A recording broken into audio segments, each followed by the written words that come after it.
You didn't catch the lyrics. Pretty simple tune. It says, "Prepare ye the way of the Lord." We're in the season of Advent. And I really want to take note of that. Today is the new year of the church year. And it is called Advent. Unfortunately, we live in a society, unfortunately in my opinion anyway, we live in a society that has already begun to celebrate Christmas. But that doesn't begin for another 20 days. Actually, today's what, 3rd, so 22 days. That's when Christmas begins. The moments up until the 25th are called Advent, which is a time of preparing and waiting. Now, most of us think of waiting, as I said to the choir before the service. Today we're going to be talking about waiting. So I was going to have the choir wait an extra 15 minutes before we came out and have you all just quietly waiting out here and seeing how well you could wait. Because that's the way most of us think of waiting. We think of waiting as sitting in a room waiting. And I talked a few weeks ago about being in the waiting room of life and this church being a waiting room and what it means to interact in the waiting room. But I'm talking about another aspect of waiting. And I'll make sense of the picture on the screen, which is, of course, a person sitting in a cafe, his face right into the newspaper with the waitress standing patiently by. And that's another kind of waiting. She's waiting for him, and he's waiting for something, and whatever. Because I read this story a few years ago from the internet, and I will share it with you. There's an urban legend, which means it could be real, it may not be real, but it's something that's out there. There's an urban legend that when hiring new management executives, some of the Wall Street CEOs, some of the heads of the big major Wall Street corporations would take the candidate out to a restaurant. A nice restaurant, with the silverware and the busboys and all the beautiful menus. And the outing, of course, seems like a typical business luncheon. Great place to interview a candidate for a position with your company. The CEOs were actually doing it to observe how the management candidate would behave in that environment. The wait staff, the waiters and waitresses, and the busboys and the cooks and the hostesses are all perceived to be of a lower rank. That's considered a lower class occupation. So people would reveal their true colors in that setting.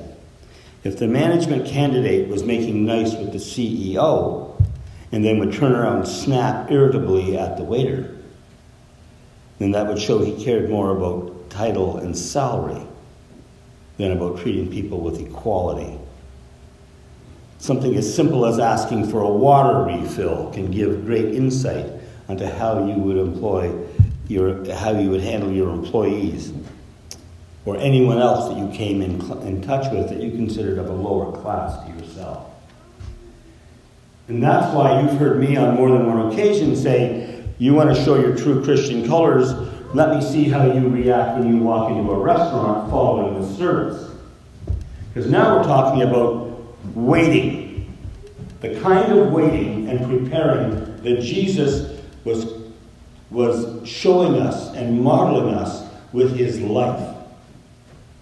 The tragedy of skipping Advent and going straight to Christmas is you don't understand the importance of what we're doing, of what it means to wait upon the Lord, what it means to prepare the way of the Lord, what it means to, when you prepare for Christmas in my classic maritime concept of things, my grandmothers and mother and stuff would spend this 3 weeks, they were not putting the tree up and talking about Christmas. They were cooking and baking and cleaning.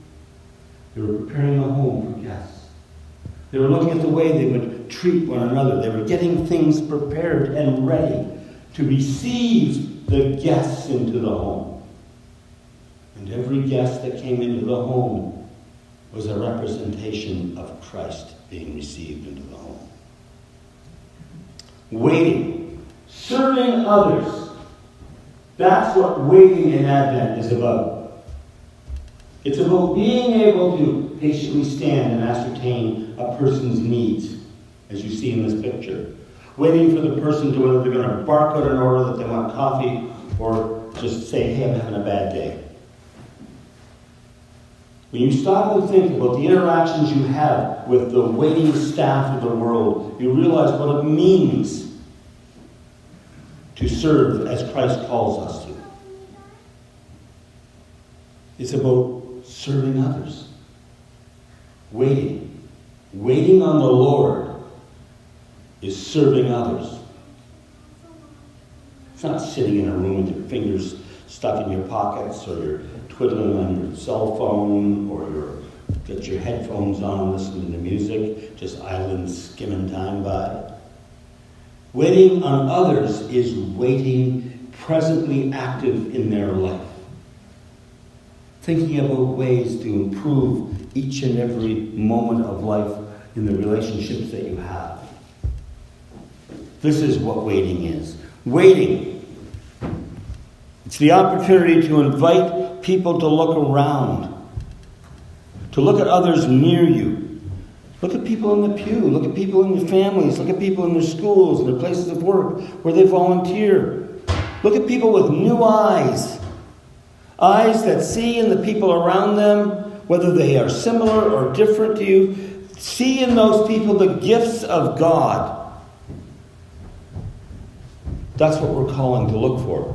We all wait for gifts. We expect them to look like something under the pew there, or the pew there. I'm distracted. Are you going downstairs? Bathroom. I love you. Okay, you go with Mommy. Okay.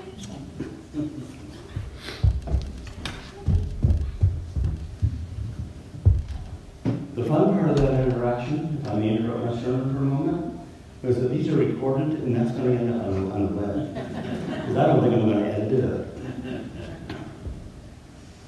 So for those of you hearing this who are not in the building, that was my daughter giving me a hug, telling me she loves me. But that's the gift, right there. Little children, grown adults. People who will touch your life in a way that says, love lives. I picked that picture on purpose. Picture you see up here, like I've got a million pictures of leaders up here. It's a lovely young lady, but she's not the one I'm interested in. See the gentleman standing at the table, sitting at the table with his newspaper stuck in his face? He looks kind of ignorant, actually. He's ignoring her. He's acting like she doesn't exist and she's not important. He also has a resemblance to a certain leader of a country to the south. You catch it? What's it mean to wait on people that are like that?